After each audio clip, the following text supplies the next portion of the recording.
let's do a listing of the I/O for this project. We have 4 inputs. We've got a couple push buttons. We've got our start button, our stop button. We have a selector switch that lets us change between different modes. So we have mode A, B, and C on a selector switch. And then for real field devices, we have a proximity switch at the bottom of the conveyor there that tells us that we have a box present below the filling silo. That tells us that there is a box in position. We also have some type of sensor, maybe it's like an ultrasonic sensor or something like that, that tells us that we actually have a full level in the box. So once we fill the box to a full level, this sensor will come on. So we're calling that the full box sensor. So that is it for all of our inputs. As far as outputs, we have a light that is called run, one that is called fill, and one that is called full, which we can use to describe those different conditions. And then we've got 2 physical field outputs. One that is basically the motor that makes the conveyor go, so the conveyor motor, and then another output that actually, when we turn this on, we get flow coming out of the silo. That is what actually fills up the boxes.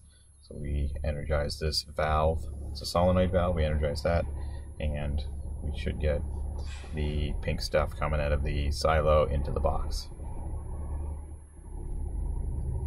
So we are doing the silo simulation.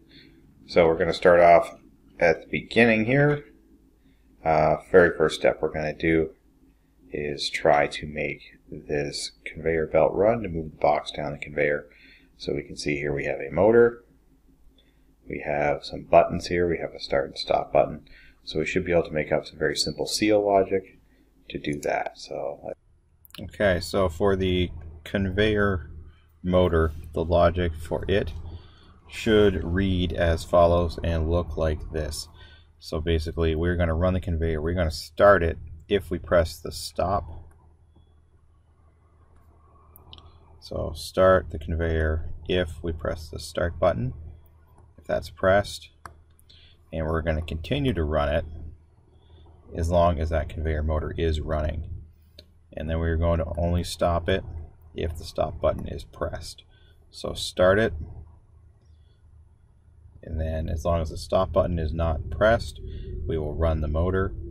We will continue to run the motor. Even if we let go of the stop button, we will continue to run the motor as long as the conveyor motor does start once.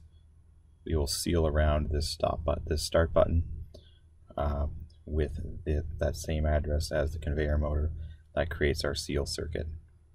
Start here, we're going to make a run, and we're going to draw a seal circuit. This should be pretty automatic for us by now of how to do a seal circuit. We're going to do these over and over and over again, so we should be getting pretty good at them.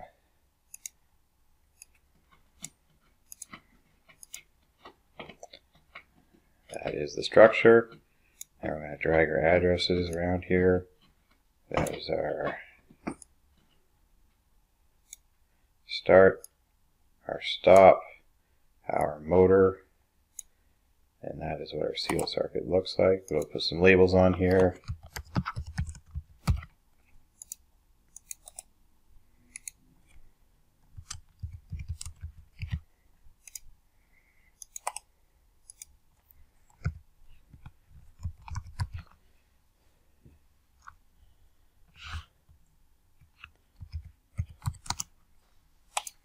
Conveyor motor, and that should be it. So now we're going to test this. We're always going to write a little bit of logic and then test it. So if I push the start button, basically conveyor should run. And basically that does that. Stop button should make the conveyor stop. I have start stop control over that. So that is about halfway to being complete of what we're trying to do here. But what we want to do is we actually want to fill these boxes with the pink goo that comes out of the silo here. So we need to say, when we get down to here, we're going to stop the box in the right spot. We're going to open this valve, fill the box. Once we read the box is full, we're going to stop filling it, and then we're going to take it away. So we're going to do this whole process. We're going to see that we're going to run into a bunch of problems because this seems like a very simple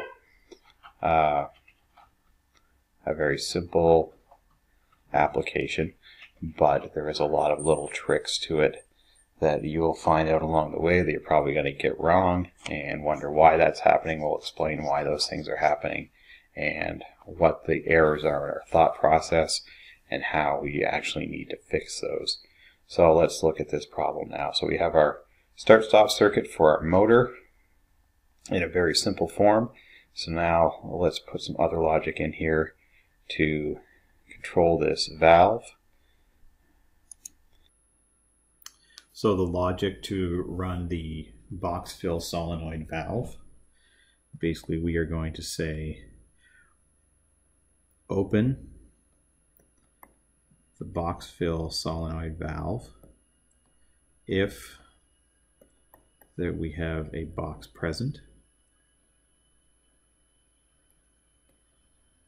but stop that valve or close the valve if the box is full. So we're going to add that line to our logic to control the box fill solenoid.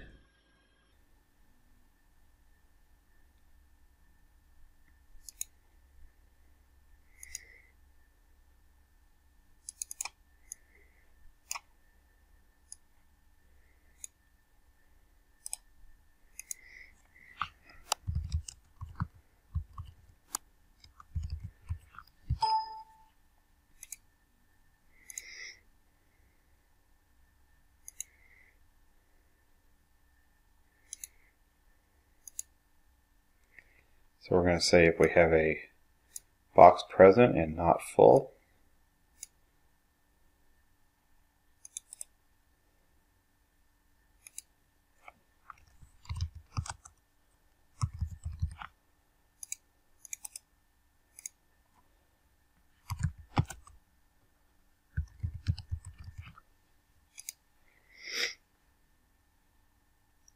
we'll open the valve. Alright, so here's our thought process for the actually stopping the boxes so we can fill them. So we are using the same basic branch that we had before. So we are saying for this conveyor motor, this over here, we are going to run if we have the start button. We had that before. And keep on running. We're going to seal that in with our conveyor motor. We are going to stop if we have our stop button. And we're going to add these other two things in here. We are also going to stop ourselves if we get a box at the silo, but there's two different conditions for box at the silo. We are going to stop ourselves if we have an empty box at the silo.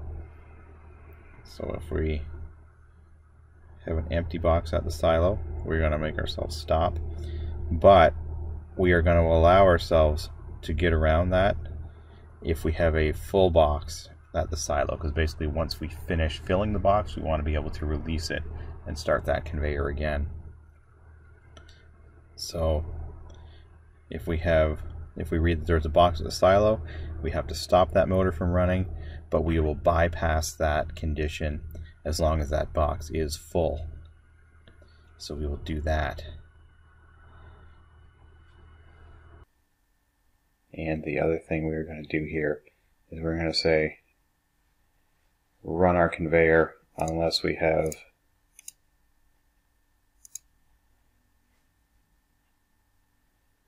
a box here.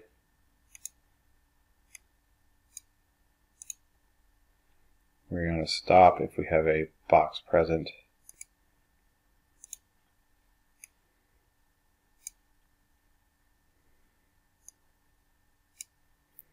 But we will bypass this if the box is full.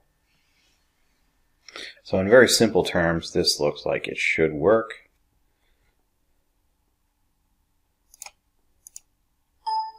Let's download this and try to run, see what happens. So we are filling, and we're full. Okay, so that seemed to do everything it was supposed to do.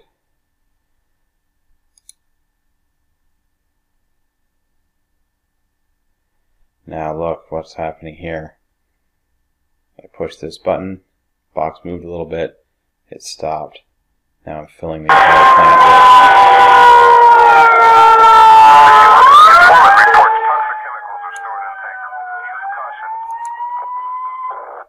Okay, so we don't want that to happen. So we got some type of problem here. So two different problems we have going on here at the same time. Let's look at the first one first. So take our logic here and let's try this again. So we're going to push our start button. We'll watch here, everything is good. We come in, we fill the state of the box. We are now reading box is full. Because this box is full, we stop our valve because the box is full. So once we have a full box, we now bypass this box present switch, and that should allow us to run our conveyor again. But our problem is, because we have broken our seal originally, our conveyor motor is what we are using to seal ourselves in here. So when we stop this the first time, we break the seal. And when we break the seal, we can't reset it again without pushing this start button. So this is a problem for us. So the way we want to get around this, now a good programmer, what they will do, they never directly use the output like this. They want to set up some type of intermediate step instead of directly using outputs. So what we are going to do, instead of writing our logic like this gets a little bit tricky here to understand why.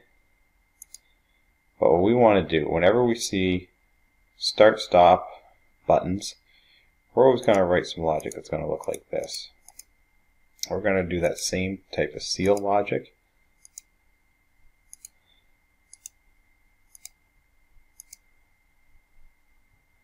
With our stop button, our start button. But instead of using this actual motor as our output here that we're going to be using to seal, we're going to make an internal bit here.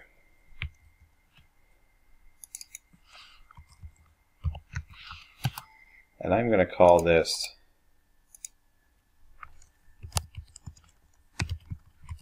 run enable or some type of name like that. And I'm going to use this bit over here to create my seal circuit. So basically what I've created now is I have a toggle that I can start and stop with my start stop button logic. But this will never break other than with my stop button. Now because I've set this up, and that's just my run enabling internal memory, I'm going to use this address now. Instead of this circuit here, I'm going to use this address in place of this here.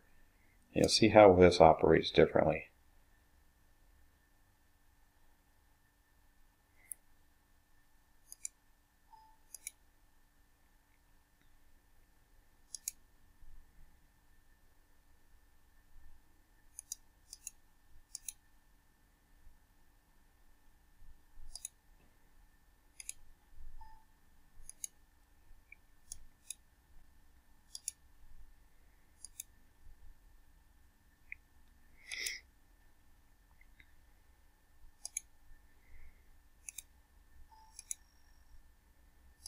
Oops.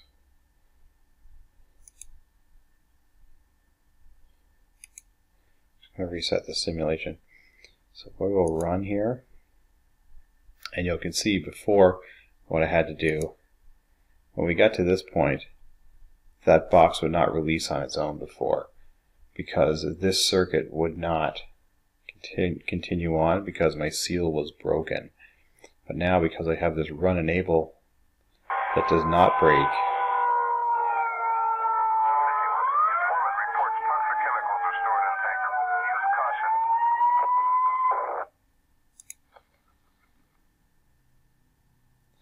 so I still have another problem here, but I can deal with that next. So now my circuit does carry on after the box is released. So now I have a second problem going on here. So here is the problem that we get into. When we get an empty box in position underneath the silo, we have these two switches here. We have our part present switch down at the bottom here. We have our box full switch up here. When our empty box first gets in here, so empty in position, when this first gets into position, our part present switch here, this is going to read a 1 or on. Our full switch up here is going to read a 0 or off. Now,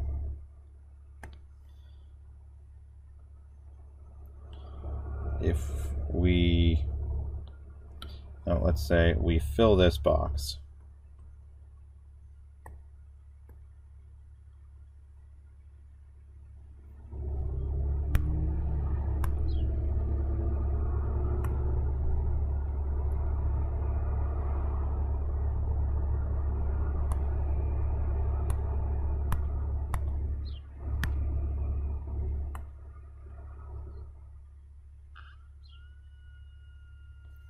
let's fill up this box.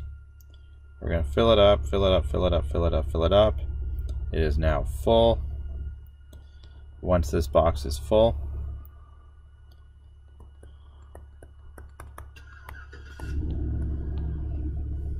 we now read a 1 and a 1.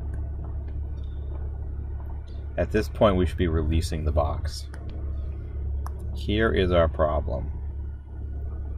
When we go to release this box,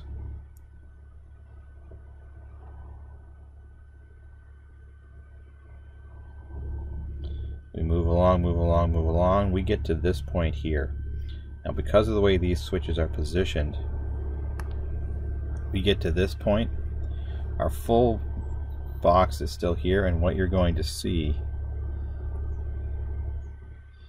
is you now have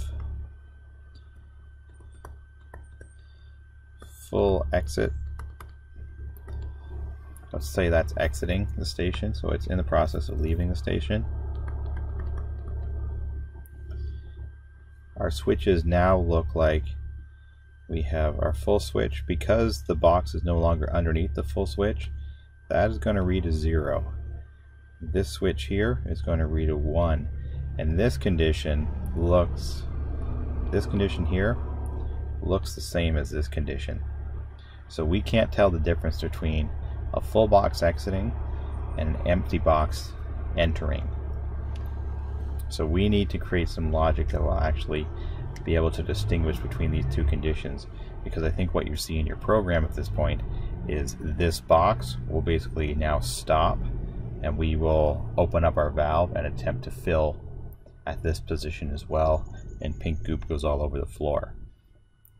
You'll probably see that happening because you can't tell the difference between this condition and the previous condition of just a new empty box entering the station. So we need to create some logic that can tell the difference between those.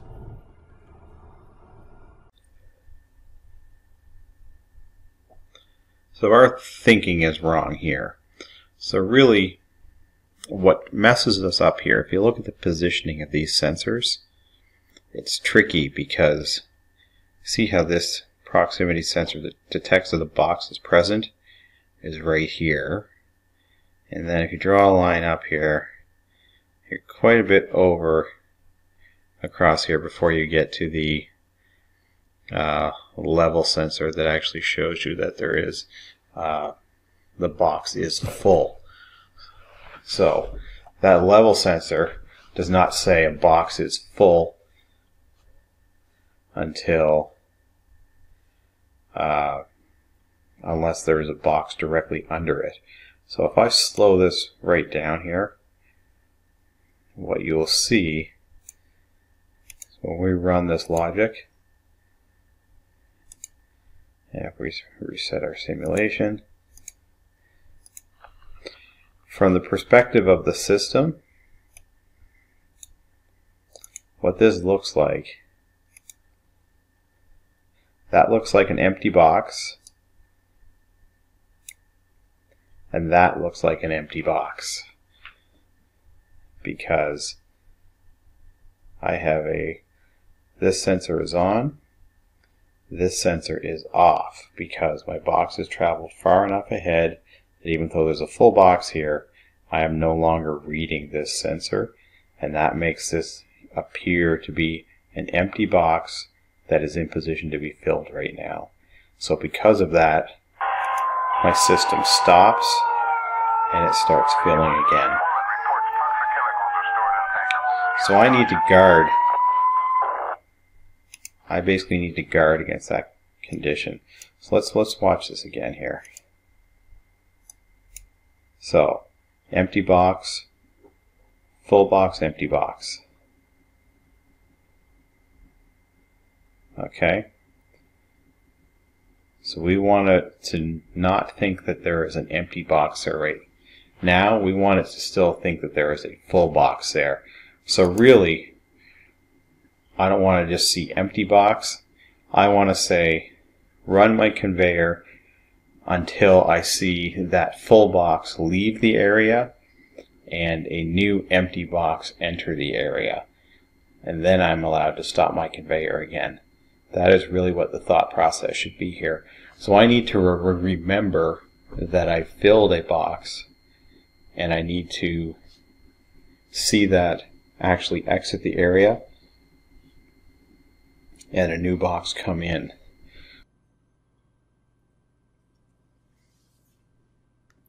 Okay, so let's look at modifying this logic here to be more accurate to what we actually need.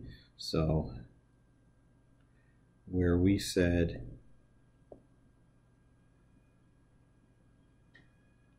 that we were going to run if we had a full box here, this is actually wrong. This should be more like a full box memory right here that allows us to run. So we need to remember that we had a full box there, and that allows us to run. And until we clear out that memory, we are going to keep on running. So it's not just a full box, which is indicated by the switch reading full, but we need to actually set up another bit that says that we actually we had a full box there, and we have not cleared it out of the space yet. So what that logic should look like for a full box memory, that's going to be another internal bit. So that will be another B3 bit that we will seal. Let's call that B3-1. Full box memory. We're going to use that down here as well. And we are going to have a bit that turns that memory on, and then another bit that breaks that memory. So we will latch that bit. We will basically make that seal when we read that we have a full box. So that will be our box switch. So full box switch. And then we'll break it when we have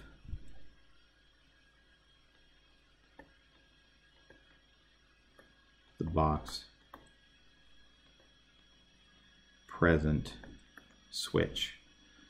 And that is what we will use to basically create that box, full box memory line and bit, and then we will use this bit here. This bit will be used there. So where I'm stopping here to say box is full and box present, I need to replace this logic with a full box memory bit. So I need to create a bit that says there was a full box in position here. Then I need to reset that bit at the correct time. So I'm going to create some more logic here. I'm going to create another sealing circuit with an internal memory as its output and using it as the seal. I'm going to call this one B31. And this here B31 as well for the seal. And I'm going to call this full box memory. And I'm going to set this bit, so seal it in when I actually have a full box in place. I'm going to reset it when this proximity switch goes off again. So that proximity switch going off would be this condition here.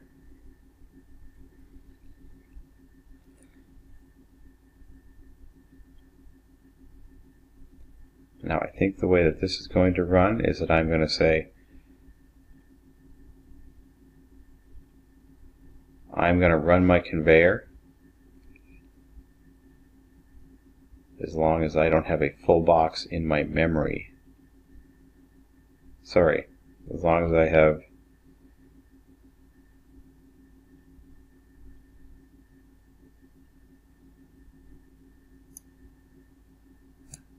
I'm going to make that replacement there. So as long as I don't have a box present, I'm going to run the conveyor, or if I have a full box in my memory, I'm going to run the conveyor. And that hopefully should get rid of the condition that we had here. So let's see if this fixes this. So let's reset the simulation.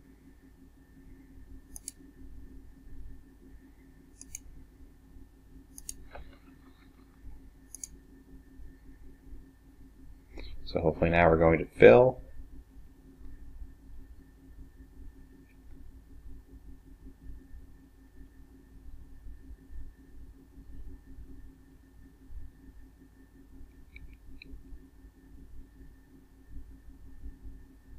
Oh, this bit is wrong here. I should reset that when this is in the opposite state. So my logic is incorrect there. That should be correct. Download this and then run.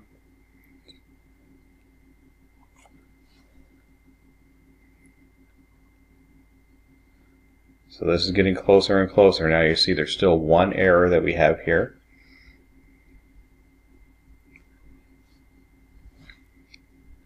So this is still giving me a pulse.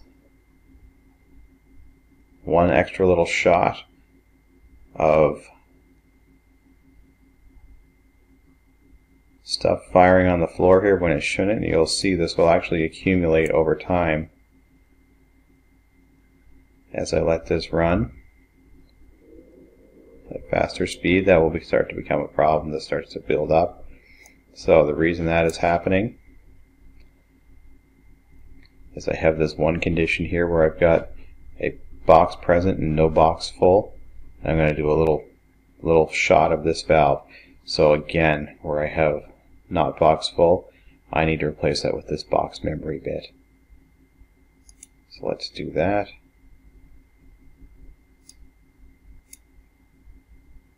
I think this should fix that problem.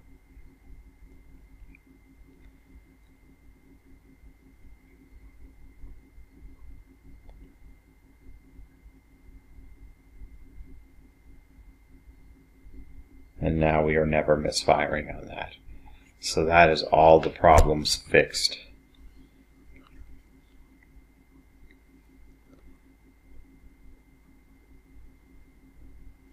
So this is a properly working system now. So the only things we are missing,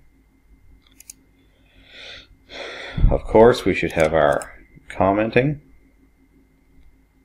So let's say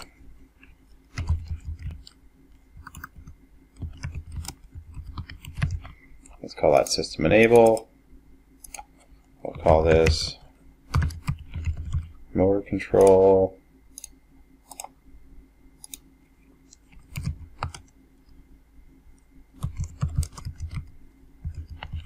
Box full memory. Call this valve control. And then at the end, let's have one more section. I always put my lights at the end. Let's put all of our lights down here. So we got 3 lights to control. Let's call this lights.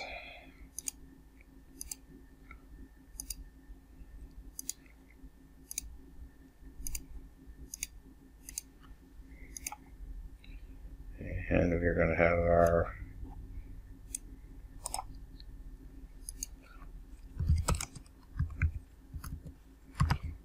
run light, our fill light, and our full light. Now we can define what we want to have to run these. I think I'm going to basically say if our conveyor motor is running, we will have the run light on. If we are filling, which would basically be if this valve is on, we'll have the fill light on. And if we are actually full, and I'll say, let's make that our full box memory. Turn on the full light. Download this and run. So now we should have these lights all going here. So we're filling, and we're full. Filling.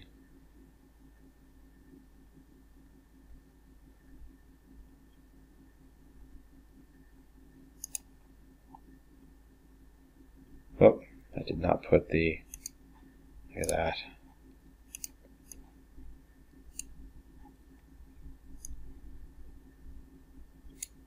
There we go.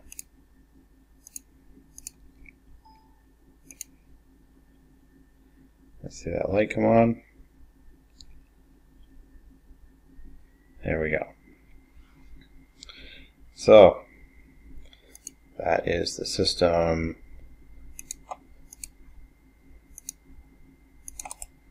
running and commented.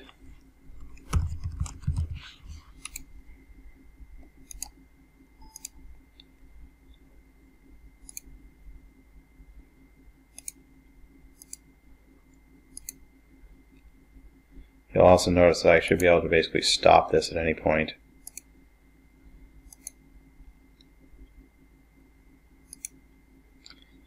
I can stop it, start it, stop it, start it. The one thing I can't do, I can't stop the filling motion right now. Now, because I have this enable circuit, I could actually change this so that I can say I only fill if I'm actually enabled. So let's do that. Let's say only allow me to fill if I'm enabled. And then if I do that, I should be able to actually stop this filling process at any point along the way as well. So I can shut off the fill and then start it back up again as well with the start and stop buttons. And this thing will just fill boxes all day long without spilling a drop.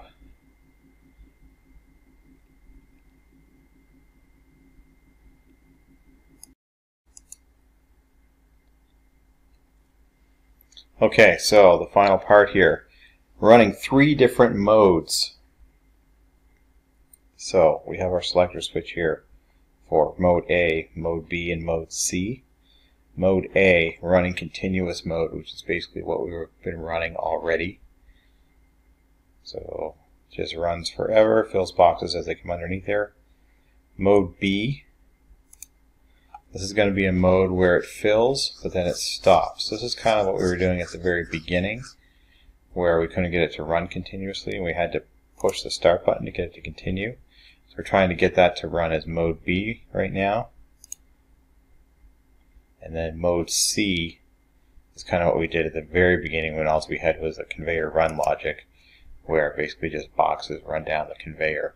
So we want to be able to run all three of those modes essentially with the same set of logic. So I'll show you what has changed here. First line, nothing different. Second line, we're kind of reverting back to where we were at the beginning before we put in this run enable logic.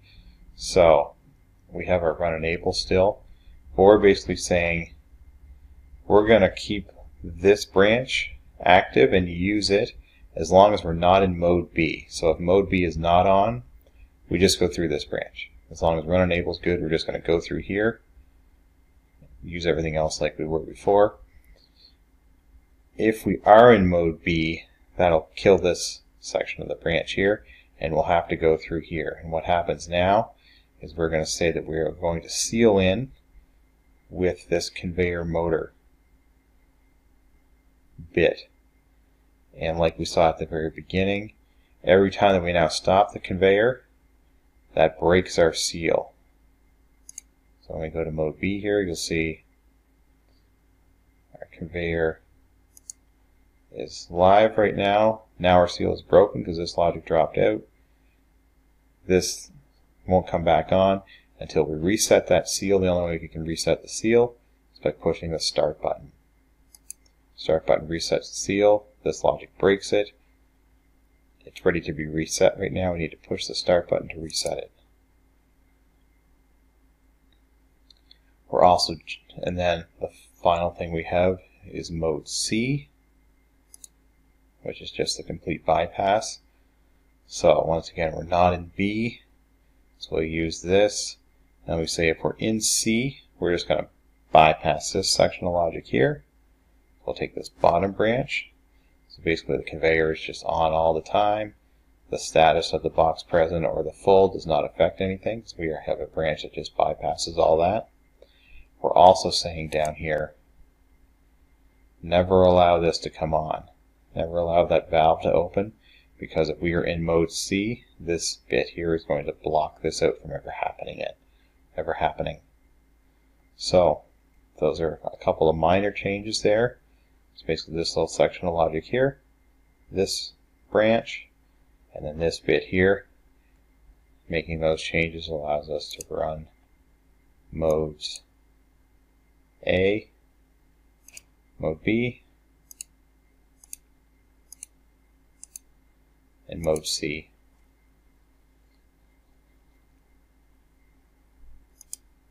And that is our 3-mode